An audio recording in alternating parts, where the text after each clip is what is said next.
So if we go back to 1492, and the things, the whole cosmology that came inside of that ship, and what were the philosophies, the intentions of those people, and it's gold. And different kinds of things to fame and fortune. But these words here, assimilation, acculturation, colonization, that was the process. To secure the spiritual, political, economical, and social control of a group of people and their lands. That's what that's all about. It's to erase them. Everything about them. And these are a couple of international policies that were in place over in Europe at the time. This doctrine of discovery. And this granted European nations the authority to forcibly acquire and inhabit lands in the name of their sovereign government. And I have a little short video that's going to tear that apart. And then there's this right of conquest. There's another legal doctrine which European nations assume sovereign rights and title to any of the conquered lands.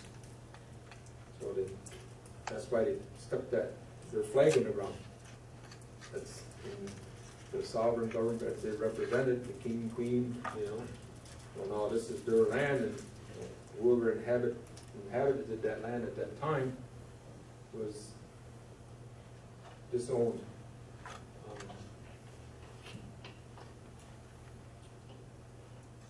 So these are still, they're still used in today's legal system in terms of Aboriginal rights, and us not having them because it's based on these doctrines right here.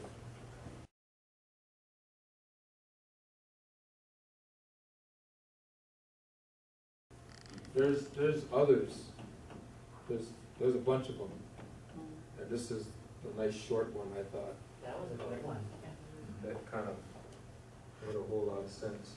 But there's other people too that even some Iroquois people. Stephen Newcomb. Presentation topic: our original. They're comparable. Oh. Comments?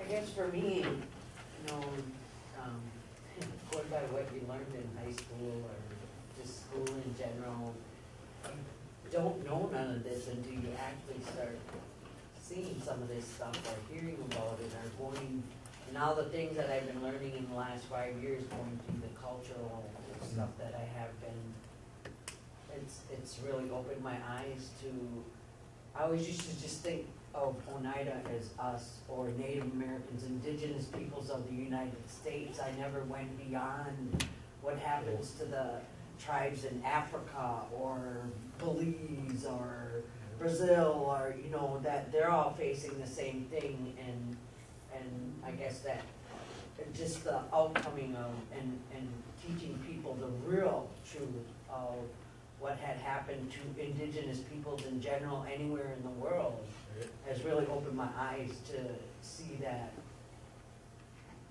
I guess, living in this way or learning in this way, and to look at all those things, it just really opened my eyes.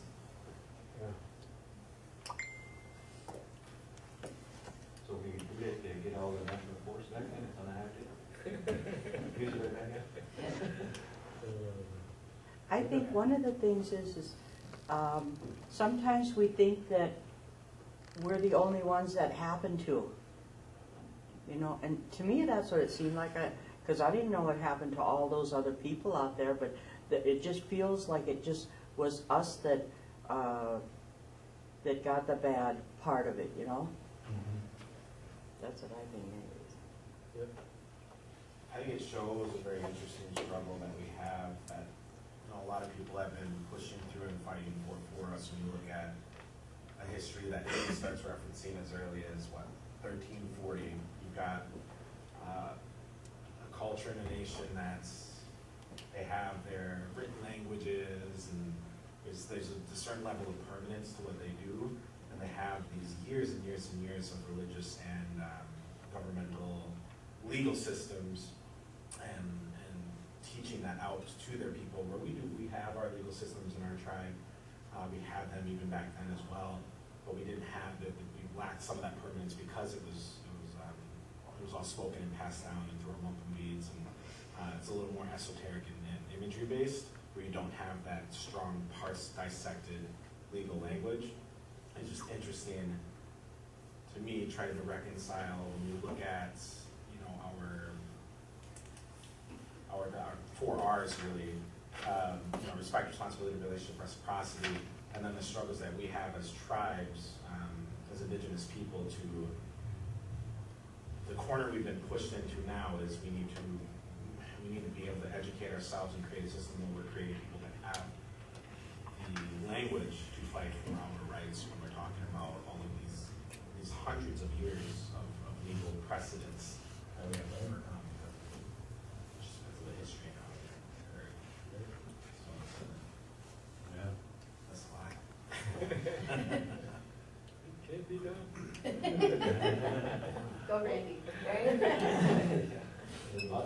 That's why I think that this kind of stuff is the same mind that I have. These are things that our youth are not being taught, and we had that opportunity to teach them in our schools. I just don't get why we're not. Because, like he's saying, we need our youth to have this education so that they can still have this foundation and know who they are and where they come from, so that they can fight those battles out there in the real world. And it doesn't have to be legally with a job. It has to do with their own confidence out there in the real world too. Everybody they run across, everybody they throw daggers out at them, like, oh, why do we need to get the spear? Why do we need to get to do this or do that? How can you get free education, free health? But they don't understand. If you don't understand how to battle those things back with your words and educate, then your self-esteem is going to go down within yourself, but then your self-esteem is going to go down about your view on Native American people. You're going to look at other Native American people as bad. And that goes back to what that guy said earlier about racism, separating yourself and making someone feel lower than you. So that's all why we need this stuff in our school system, and that's one of the reasons I'm passionate about rites of passage, is to get the youth educated about things like this, so that they can go out there and battle those things in their everyday life, and then go off. Yeah, we still need the academics, to be smart, go off to college, wherever they want to do. But that's basically, two worlds that everybody lives in today. And I feel like they got to be strong, their history, their language and culture, in order to really not get, veered off path, their path in life, so they can contribute back to our nation and really help our people. So it's not that the tribe is, or that, to me it's like welfare mentality. Gimme, gimme, gimme, gimme. With no giving back. Yeah. I think we can witness this whole kind of assimilation happening on our reservation by how our land is gerrymandered between townships and counties and school districts. Oh, yeah. And every year, all of our youth get dispersed to like 5 different school districts. So they don't see each other. And when they do, their allegiance is to their school district or their school's team or their school's, what do you call it, mascots or whatever. And they don't feel familiar or confident with knowing or getting to know youth of their own people. Yeah. So that's also another division that's still happening today. Oh, yeah. that's colonization and assimilation. And it's no accident that children in public schools don't learn this kind of history, don't learn anything about their own Oneida treaties or their own Oneida legal issues or cultural issues. That's not an accident, that's on purpose. That's why when you're 70 years old, you're just not finding out about this. Like, what? I didn't know about that all this time.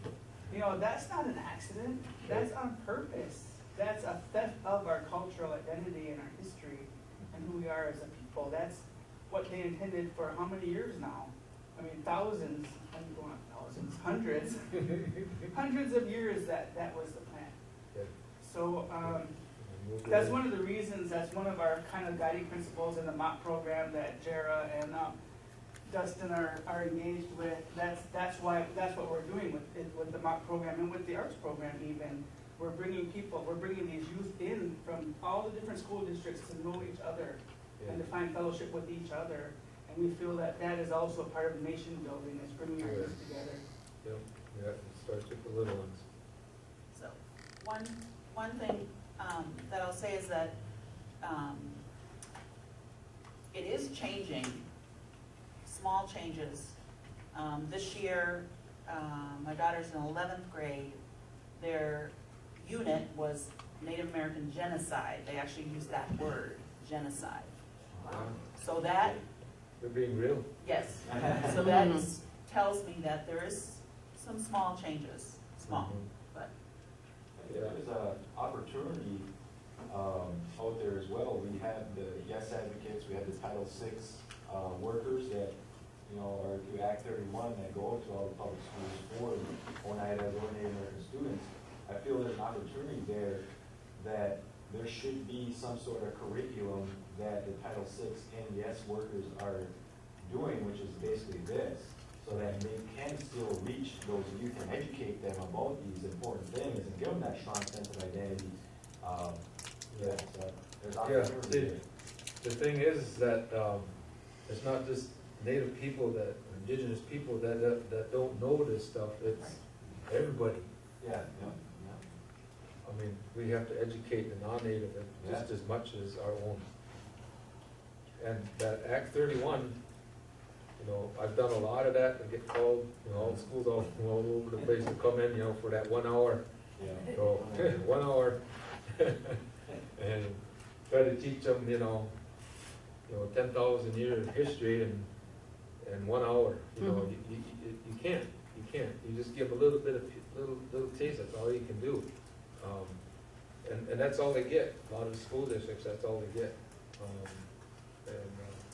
And the thing about that Act 31, there's really no reinforcement of it. Case in point, my wife left the tribal school and went to work in the Green Bay public school system. She was the first Native American to do that, and she was a reading teacher. And so they had Act 31 day. Was it Act 32? Right Act.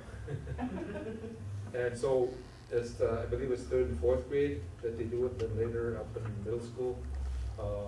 So a teacher had the idea to teach.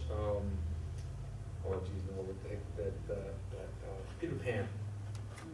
That was their education to Native Americans. Yeah. Peter Pan, because there's a Native American in there, and he had him dress up in the Indian dress. That's false. And they did that play in front of the whole school. And in terms of the racism, Peter Pan had a shadow, right? And that shadow was a black kid. So that Act 31, is it? See, it's not being enforced. There's no reinforcement to it. It's whatever the teachers, decide to, to appease that, because it's something that's mandatory in public school systems. But the quality of, information that they're teaching is a wide spectrum there. There are some that are doing, they're sincere, then there's others that just will do this. And she went all the way to superintendent with that. And he's running for governor today. Yeah. Any other thoughts, comments? That really, I think, kind of opens up our mind about the mindset that came across the ocean.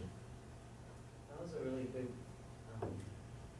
video to just let people know exactly that you're not looking at just our people, or you're not just looking at the Right. United States, you're looking at the whole The whole world, like, Whole you world. know, that we've always done in our culture is all mankind, not this, the Haudenosaunee or the, you know, Native American people, it's all people, the Chinese, the white, the blacks, you know, everything to be united.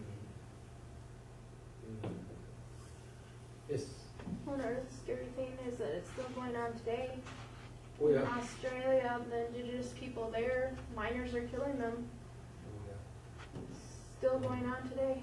That last reference you made about Oneida Nation land claims, 2005, that was the justification of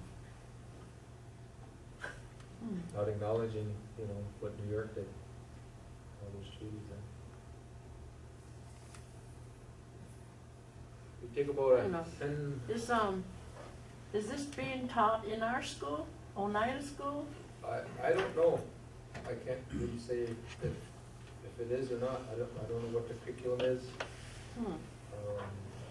In terms of the, you know, these kind of policies. Mm-hmm. So let's take a break. Back in 10 minutes.